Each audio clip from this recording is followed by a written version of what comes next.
Nigeria, these growing protests. Nigeria's head of police has now ordered his men to stop using force against protesters. He's also ordered the unconditional release of all those arrested during the demonstrations. Let me show you these pictures from Monday.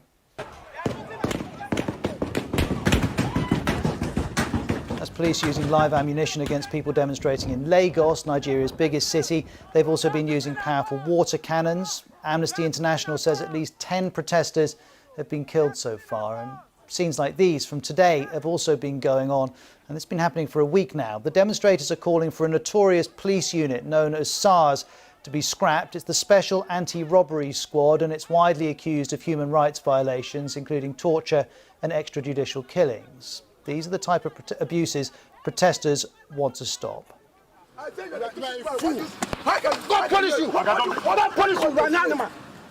This is footage from 2014 showing a man being hit by armed policemen as they hurl abuse at him. There are also claims of daily persecution of ordinary Nigerians. Young people in particular say they're routinely harassed by SARS and allegedly extorted for money too. Here are some of the protesters. I'm a woman. I come back at night. Police will tell me that when they get money to buy my vehicle, they'll call me prostitute. We cannot do that. I work too hard for my money, man. Stop killing our boyfriends. Stop killing our children. Stop. Mothers are crying. Stop killing them. ENDSARS now, today, not tomorrow. ENDSARS now. Well, on Sunday, the authorities tried to placate the protesters by announcing the dissolution of SARS, but protesters say they've heard the promises before. This is the same head of police speaking last year.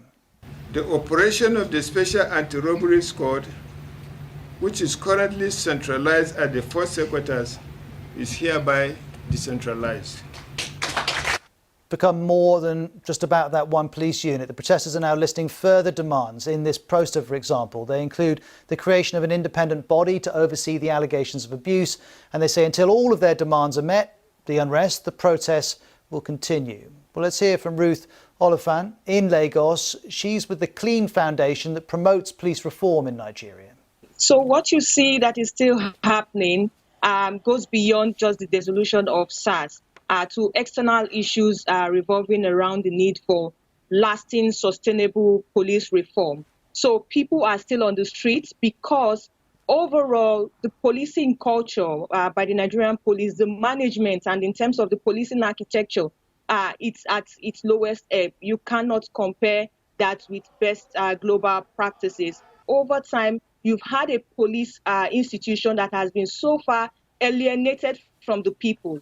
So you see that there are still issues of extortion. Despite a clear example, you have cases of bail is free. So the police will commonly tell you that bail is free. But yet you still have people being extorted at the various police stations, on the roads, at checkpoints, at roadblocks.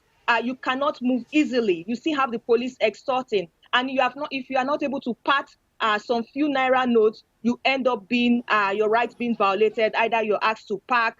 And then in terms of what you see on the streets, where you have the average Nigerian youth hitting the streets, there has been a policing culture that targets young Nigerian youths that are perhaps seen in flashy cars, and these are seen as internet fraudsters.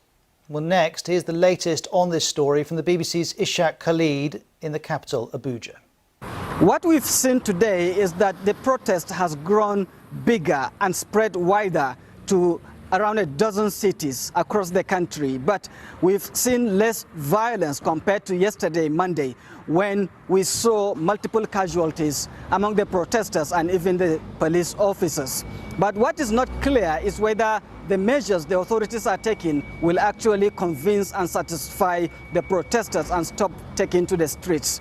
One thing some people are saying is that there is a sense that there is more to these protests than police brutality. Ishaq Khalid, BBC News, Abuja.